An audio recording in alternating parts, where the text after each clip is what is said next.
Hi, in this video on the robotic hand I want to focus on reconstruction of the elbow to make it movable and more flexible. So what I need for that is at least a motor, and let's see how that works out given the already heavily connected interface. And to drive the necessary motor I had to use a trick, because the only available connector for the motor was for motor 2. However, the other end for the motor 2, the mass, was already used to drive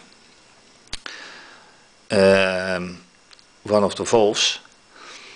So I've used the mass used for the compressor motor, and then the input for motor 2. And because I have to enable the motor to drive, I've taken another switch, and there is input 6 for the switches ready, so that should be working.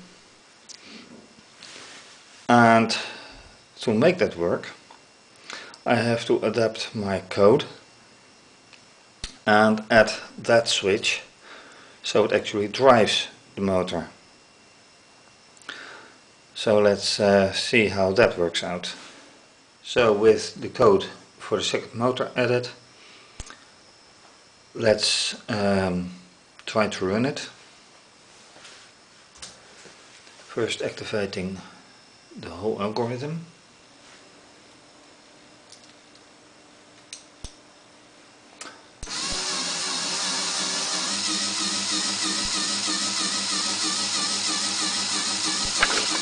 And now this runs.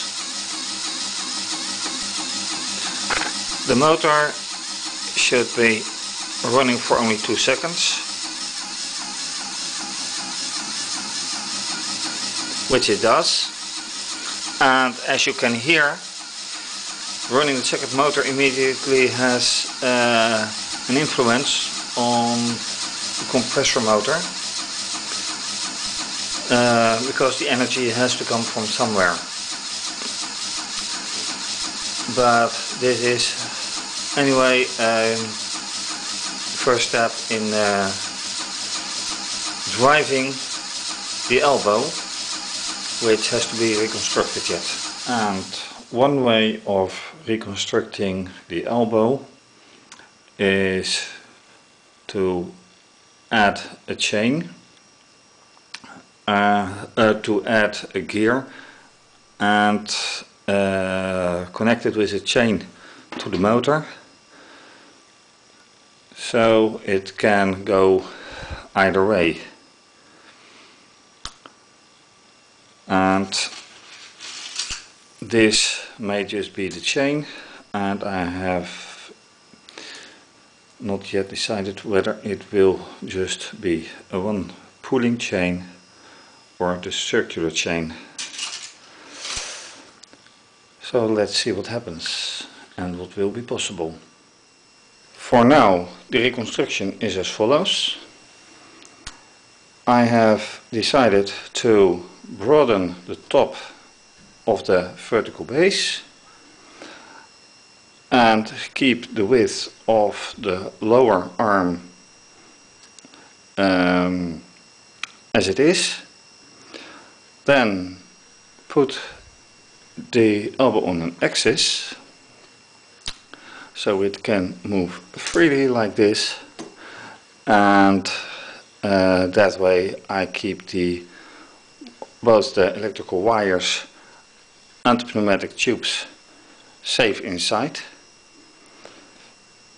And then a gear with chain to the motor here, which for now is fixed on the base plate and which should be fixed on the arm, of course, because right now there's a huge problem if I turn the arm now, and with the motor fixed to the arm that problem will be gone.